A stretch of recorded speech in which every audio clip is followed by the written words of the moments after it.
एक 50 साल का बुढ़ा अपनी जवान बहू के साथ हर रोज शारीरिक संबंध बनाते थे। बहू भी ससुर के प्यार में पागल होकर हर रोज अलग अलग पोजीशन में मजा देती थी। लेकिन एक दिन ये सब करते हुए उनके बेटे ने देख लिया। फिर जो होता है उसे जानने के बाद आप हैरान हो जाओगे। तो इस कहानी में अंत तक बने रहिएगा। उससे पहले आपसे एक छोटी सी रिक्वेस्ट, अगर आपने हमारे चैनल को अभी तक सब्सक्राइब नहीं किया तो प्लीज सब्सक्राइब कर देना। तो चलिए शुरू करते इस वीडियो को। दोस्तों, ये सच्ची कहानी गुजरात के जिला जयपुर के एक छोटी सी गांव की है। वहाँ के एक कविता नाम की लड़की अपने माता पिता के साथ रहती थी। कविता देखने में इतना सुंदर था कि उसे पहली नजर देखते ही कोई भी पसंद कर लेता।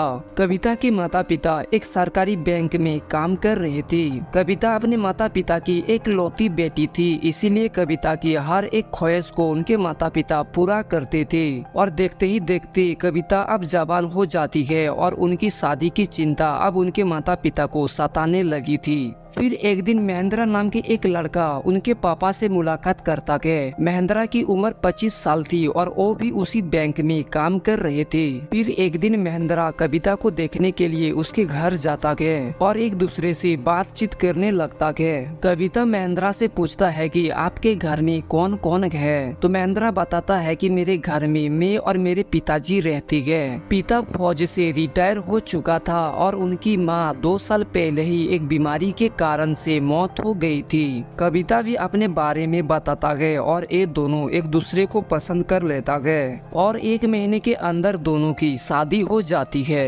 शादी होने के बाद महेंद्रा कविता को दुल्हन बनाकर घर ले आता है। अब रात होता है तो कविता अपने पति का इंतजार कर रही थी और लगभग 10 बजे के करीब महेंद्रा अपने पति के कमरे में जाता है और आधे घंटे तक उससे बातचीत करता है। थोड़ी देर बाद वो अपने पत्नी के साथ सुहागरात मनाने की तैयारी करने लगता है। वो एक एक करके अपने कपड़े उतारता है और कविता के कपड़े भी उतार देता है और फिर निर्वस्त्र होकर सुहागरात मनाने लगता है। और लगभग 2 से 3 मिनट तक सुहागरात मनाने के बाद महेंद्रा दूसरी तरफ मुंह करके सो जाता है। जब अगली सुबह होती है तो कविता ये सोच रही थी कि आज हमारी शादी की पहली रात थी, तो शायद मेरे पति नर्वस हो रहा था, इसी कारण कुछ कर नहीं पाए। अब रात होती है। फिर महेंद्रा अपनी पत्नी के साथ संबंध बनाने की कोशिश करता है, लेकिन आज भी महेंद्रा 2 से 3 मिनट संबंध बनाने के बाद सो जाता है। और इसी तरह से 15 से 16 दिन का समय गुजर जाता है और कहीं ना कहीं महेंद्रा अपने पत्नी को खुश नहीं कर पा रहे थे। तो अब कविता उससे चिढ़ने लगती है और उससे गुस्सा करने लगती थी और मन ही मन में पति को गाली देने लगती है। और इसी तरीके से कुछ महीने गुजर जाती है। फिर एक दिन महेंद्रा कुछ काम से 10 दिनों के लिए बाहर चला जाता है। अब घर में कविता और उनके ससुर रह जाता है। और जैसे ही रात होती है तो कविता ससुर के लिए खाना बनाती है और 15 मिनट बाद खाना लेकर अपने ससुर के कमरे में जाती है। और इसी तरह से 2 दिन का समय गुजर जाता है। लेकिन एक दिन कविता जब ससुर को खाना देने के लिए कमरे में पहुँचती है तो उसका ससुर अपने मोटे औजार को जोरदार तरीके से मालिश कर रहा था। जब कविता ने उसके मोटे औजार को देखा तो कविता दंग रह जाती है। फिर उसका ससुर जैसे ही कविता को देखता है तो वो अपनी नजरें को झुका लेती है और कविता फिर अपने ससुर को खाना देकर वहाँ से चली जाती है। लेकिन कविता अपने ससुर को देखते ही ये सोचने लगती है कि उसका पति तो उसके साथ कुछ नहीं कर पाता है। अगर वो अपने ससुर को मौका देती है तो शायद उसका ससुर कुछ कर पाए। अब उसके मन में तरह तरह की गलत ख्याल चलने लगता है और वो अपने ससुर को मौका देने के लिए पूरी तरह से तैयार करने लगती है। फिर एक रात कविता का ससुर कमरे में सो रहा था तो कमरा का दरवाजा खुला हुआ देखकर कविता अपने कमरे से निकलकर ससुर के पास जाकर लेट जाती है और ससुर से लिपट जाती है। थोड़ी देर बाद जब ससुर की आंख खोली तो वो देखता है कि उसके बेटे की पत्नी उसके पास लेटी हुई है। तो ससुर को ये समझते हुए देर नहीं लगता है कि पूरा मामला क्या है। फिर वो अपने कमरे का दरवाजा बंद कर देता है और कविता के साथ छेड़छाड़ करने लगता है। थोड़ी देर बाद कविता की कपड़े उतार देता है और अपने भी कपड़े उतार देता है। और फिर थोड़ी देर बाद ससुर जैसे ही अपना औजार कविता के अंदर घुसाता है तो कविता चीखने चिल्लाने लगती है। और फिर धीरे धीरे कविता फुल जोश में आ गई और उठा के अपने ससुर के साथ देने लगी। और लगभग 2 से 3 घंटे तक ससुर ने कविता के साथ शारीरिक संबंध बनाया। फिर अगले दिन होते ही कविता खाना खाकर ससुर के कमरे में जाकर संबंध बनाने लगता है और इसी तरह से लगभग 8 दिन का समय गुजर जाता है। जब 10 दिन बाद महेंद्र घर आता है तो उसके पत्नी जो थी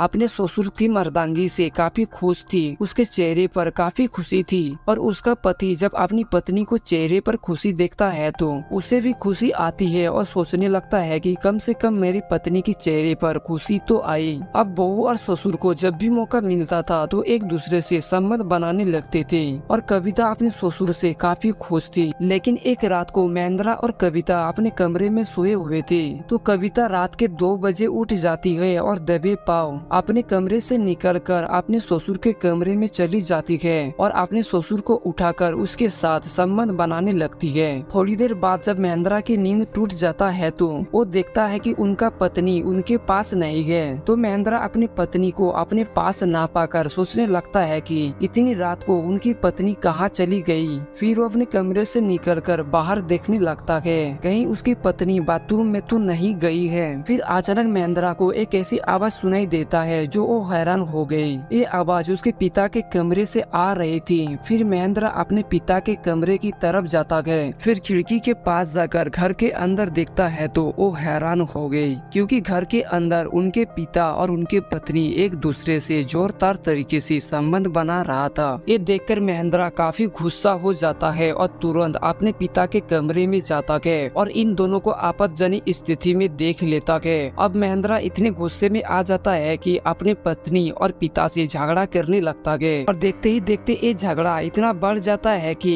उसके पिता ने गुस्से से वहीं पर पड़ा हुआ एक पत्थर उठाकर अपने बेटे के सिर पर मार देता है और थोड़ी देर बाद उसके सर से खून बहाने लगता है और देखते ही देखते महेंद्र की वहीं पर मौत हो जाती है। और कविता ये सब देखकर चीखने चिल्लाने लगती है और इसकी चीख सुनकर आसपास के लोग इकट्ठे हो जाते हैं और इन लोगों से पूछने लगता है कि मामला क्या है। लेकिन आस पड़ोस वाले खून से सना हुआ पत्थर देखता है और वहीं पर पड़ा हुआ महेंद्र की लाश देखते ही समझ गया कि मंजरा क्या है। अब लोगों ने जान चुका था कि महेंद्र की हत्या इन्हीं लोगों में से की है। महेंद्र की लाश को देखते हुए आस पड़ोस के लोगों ने पुलिस को इन्फॉर्म कर दिया और कुछ देर बाद पुलिस वहां पर पहुंच जाती है और बॉडी को पोस्टमार्टम के लिए भेज दिया जाता है और शक के तौर पर ससुर और कविता को गिरफ्तार कर लिया जाता है। लेकिन जब महेंद्र के पिता से पूछताछ की जाती है तो अपना जुर्म कबूल नहीं करता है और इधर उधर की बातें करने लगता है। लेकिन जब पुलिस वाले उससे सख्ती से पेश आने लगे तब वो टूट जाता है और अपना जुर्म कबूल कर लेता है कि उसी ने अपने बेटे की हत्या की है।